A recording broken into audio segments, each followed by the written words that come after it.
Mel Kiper Jr.'s Mock Draft 2.0, fresh this morning, available right now on ESPN.com, and we have movement.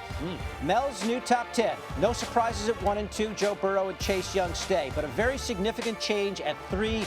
Mel projects the Lions to draft Tua Tagovailoa with that 3rd pick, and that pick has a ripple effect through the rest of the top 10 and the rest of the first round.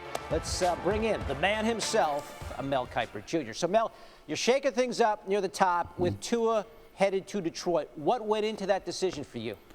A couple things, David. First of all, Matthew Stafford, what happens there, and then certainly the trade possibility if they move forward with Stafford. That's a hot spot for a team to move up ahead of Miami to get a guy like Tua at that point. The Giants could be a trade down spot as well, but I think the Lions, if you define Tua as your guy and you're picking beyond that spot and you figure, okay, if I let it go, Miami's going to grab him. Certainly you think about with the Chargers situation at 6, Carolina at 7, that could be the spot to move in to get him. Provided, David, the medical turns out to be positive, there's no issues there, then Tua defines himself as one of the elite players in this draft and deserves to be certainly in that top group and deserves to be a guy that team would make a bold move to go up and get a guy, knowing you have to give up draft choices, David, to get a guy who has that medical question mark with those 3 lower extremity injuries. So medical between now and April, huge for Tua. And you mentioned Matthew Stafford, prohibitive cap hit. If the Lions trade him, it would be at least $21 million, could be as much as $32 million. So we got to watch that.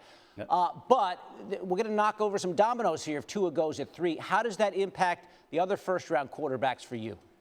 Well, you think about Justin Herbert. If that happens and somebody moves up to get Tua or Detroit takes Tua at 3, then Justin Herbert becomes maybe a Miami Dolphin. Think about the Miami Dolphins at that point to get a guy like Herbert. If they define Tua, maybe they got to jump up and get Tua if they feel there's a separation. If they feel they're equal, you can sit there. If they like Herbert better, obviously, you can wait till 5 and probably get him. Talent-wise, he's off the charts, David. Big-time quarterback, no question about it. And then you think about who's the quarterback similar physically to Herbert in terms of arm strength without having the mobility. It's Jacob Eason coming out of Washington, formerly of Georgia. They had the Washington Huskies 5 losses. 4 of those 5 losses were by 6 points or less. Lost to Oregon by 4, Utah at 5 at home. He was a little sharper in those games where they had leads in the 4th quarter. Maybe even goes a little higher than 23 to New England. And also, David, what do we always see happen between 23 and 32? Late night one, Thursday night, teams will trade up for that quarterback, knowing that he may not be there in the mid to late 2nd round. That could be a spot where a team jumps up to get a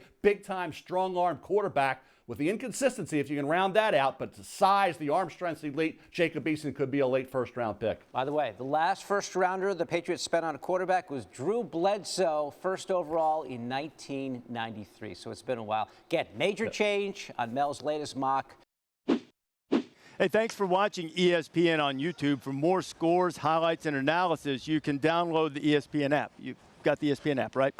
Honestly, on Saturdays for college football fans, if you don't have the ESPN app, that's the lifeline for every college football fan. So you have to have that. The live streaming now, ESPN Plus. To me, it's the only way to go. ESPN Plus was key for me recently. Got to get ESPN Plus.